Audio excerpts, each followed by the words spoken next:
सूकरी के गर्म होने के लक्षणों के बारे में हम अब आपको बताते हैं। दो सूकरियों में ऋतुकाल के एक समान लक्षण नहीं देखे जा सकते हैं, परंतु उनमें मदता लगभग एक प्रकार की पाई जाती है।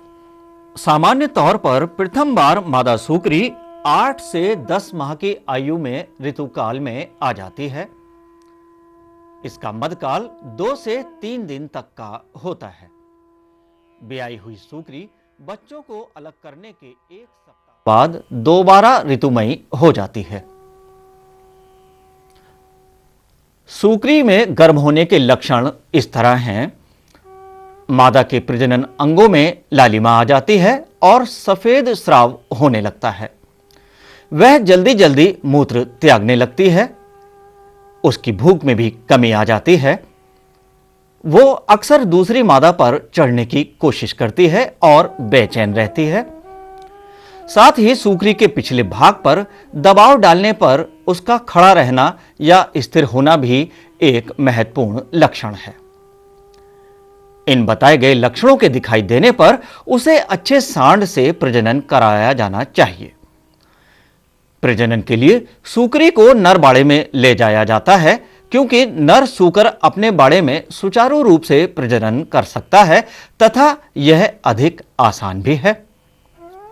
लगातार 3 दिनों तक प्रजनन कराने के लिए मादा सूकरी को नर बाड़े में 3 दिनों तक छोड़ दिया जाता है या हर दिन प्रजनन के बाद दोबारा अपने बाड़े में ले आया जाता है। यह प्रक्रिया लगातार 3 दिनों तक चलती रहती है तो सूकरी सबसे अधिक संख्या में बच्चे देती है। ऐसा इसलिए भी है क्योंकि ऋतुमयी सूकरी के गर्भाशय में लगातार 3 दिनों तक अंडे उत्सर्जित होते रहते हैं। अब आपको जानकारी देते हैं अच्छे सूकर सांड के बारे में।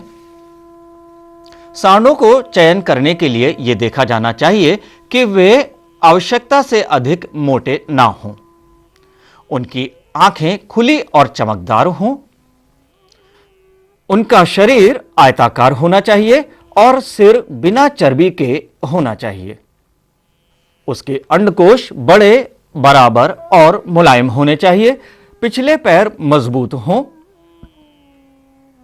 12 से 14 अविकसित थन होने चाहिए। गाभिन सूकरों को अलग से देखभाल किया जाना चाहिए। गाभिन सूकरों की देखभाल भी बहुत जरूरी है।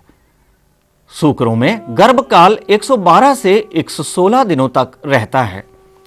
गाभिन जानवरों के लिए खुराक की मात्रा बढ़ा देनी चाहिए।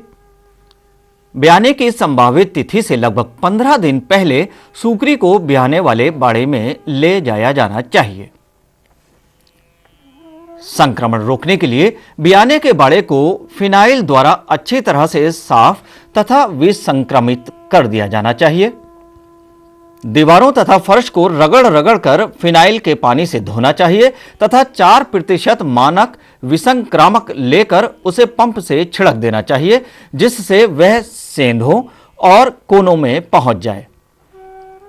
जब बाड़े बिल्कुल सूखे हों तब उनमें सावधानी से बिछावन डालना चाहिए। पुआल, जई या गेहूं की भूसी से बना बिछावन प्रयोग में लाना चाहिए। हालांकि सूकरी को बच्चे देते समय किसी प्रकार की सहायता की आवश्यकता नहीं होती, फिर भी एक आदमी वहां पर मौजूद रहे तो बेहतर है। यह इसलिए है कि आवश्यकता पड़ने पर वह पैदा हुए बच्चों की सहायता कर सके तथा बच्चों के साथ निकली जेर को वहां से हटा सके, जिससे सूकरी उसे खा ना सके। यदि कभी पैदा होने वाले बच्चों की संख्या सूकरी के थनों की संख्या से ज्यादा हो तो कुछ बच्चों को रात के अंधेरे में दूसरी नई ब्याई हुई सूकरी के पास रख देना चाहिए। दूध की क्षमता बढ़ाने के लिए 100 ग्राम सौंठ, जीरा, अजवाइन एवं आधा किलोग्राम गुड़ को मिलाकर 1 सप्ताह तक रोजाना देना चाहिए। अब थोड़ी बात कर ली जाए शावकों के देखभाल के बारे में। सूकरी एक समय में 7-8 बच्चे देती है। सूकर शावकों के पैदा होने के तुरंत बाद उनके नाक, कान, मुंह अथवा आंख में से जो भी झिल्ली और म्यूकस बाहर निकलता दिखाई दे, उसे तुरंत साफ कर देना चाहिए तथा शावकों को नर्म कपड़े या तौलिया से पूरी तरह साफ करना चाहिए। शावकों को मां के थन के पास ले जाना चाहिए, जिससे शावक दूध पीना शुरू कर सकें तथा मां उन्हें पहचान सके। कृत्रिम ऊष्मा शिशु सूकरों को सर्दी से बचाने में मदद करती है। इसके लिए 500 वाट के बल्ब या हीटर शावक बाड़े में लगाने चाहिए। सूकर शावकों के जन्म के समय सूचिका दंत होते हैं। ये नुकीले होते हैं। प्रत्येक जबड़े में 4-4 अर्थात कुल 8 सूचिका दंत होते हैं। कुछ सूकर पालक संक्रमण के भय से इन्हें काटना पसंद नहीं करते। अगर इन सूचिका दंतों को नहीं काटा जाता है तो मादा सूकरी के थनों में घाव होने के कारण थनैला रोग होने का खतरा बढ़ जाता है और साथ ही मादा उत्तेजित होकर बच्चों को हानि पहुंचा देती है। शावकों में आमतौर पर रक्त अल्पता भी होती है, जिसके चलते उनमें भूख न लगना, दुर्बलता, सांस लेने में तकलीफ, सिर और कंधों में सूजन तथा मृत्यु के लक्षण आ जाते हैं। इसके उपचार के लिए 3 दिन एवं 3 सप्ताह की आयु पर उन्हें 2 ml आयरन डेक्स्ट्रॉन इंजेक्शन देना चाहिए या आधा किलोग्राम फेरस सल्फेट, आधा किलोग्राम कॉपर सल्फेट, 100 ग्राम शहद और आधा किलोग्राम पानी का मिश्रण मादा के थनों पर मलना चाहिए। बच्चों को 8 सप्ताह की आयु पर उनकी मां से अलग कर दिया जाता है। इसे वीनिंग कहा जाता है। वीनिंग के समय शावकों का वजन लगभग 5 से 7 किलोग्राम तक होता है। वीनिंग करने के बाद मादा सूकरी गर्मी के लक्षण दोबारा दिखाती है तथा प्रजनन योग्य हो जाती है। साथ ही मादा सूकरी के द्वारा फैलने वाले रोगों से शावकों को बचाया जाना चाहिए। सूकरों को परजीवियों से भी बचाना जरूरी है। परजीवी 2 तरह के होते हैं, अंतर परजीवी और बाह्य परजीवी। परजीवी सूकरों का खून चूसते हैं, पोषक तत्वों के पाचन में हनन करते हैं, काट कर घाव बना देते हैं तथा दूसरी बीमारियों को फैलाने के साथ साथ सूकरों में दस्त भी लगा सकते हैं, जिसके कारण उनमें कमजोरी और मृत्यु के लक्षण पैदा हो जाते हैं। अंतर परजीवियों से उत्पन्न होने वाली बीमारियों के निदान के लिए 10 मिलीग्राम प्रति किलोग्राम शरीर भार की दर से एल्बेंडाजोल दवा पीसकर खाने के साथ देनी चाहिए।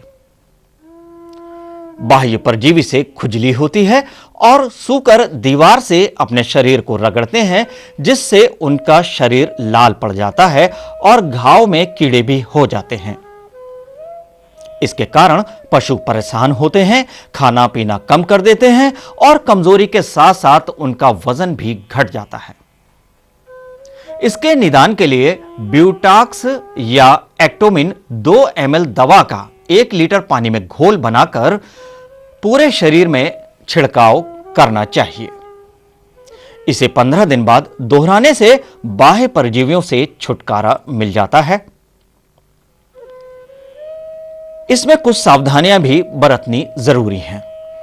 बाह्य परजीवियों की रोकथाम के लिए दवाई का छिड़काव करने से पहले यह सुनिश्चित कर लेना चाहिए कि जानवर पर्याप्त पानी पी चुके हों ताकि वे दवा को चाट ना सकें। दवाई के छिड़काव का कार्य धूप में करना चाहिए। पशुओं को कम से कम 1 घंटा धूप में रखना चाहिए, जिससे कि ये दवाएं त्वचा के अंदर पहुंच सकें। गाभिन सूकरियों को जहां तक संभव हो सके दवाई के छिड़काव से बचाना चाहिए। सूकर बीमारियों के प्रति संवेदनशील होता है और असावधानी होने पर सूकर पालक को बहुत आर्थिक हानि उठानी पड़ सकती है। घातक बीमारियों की रोकथाम के लिए टीकाकरण कराया जाना बहुत जरूरी है। स्वाइन फीवर, खुरपका मुंहपका, स्वाइन पॉक्स, गला घोंटू और गर्भपात इत्यादि को टीकाकरण द्वारा ही रोका जा सकता है।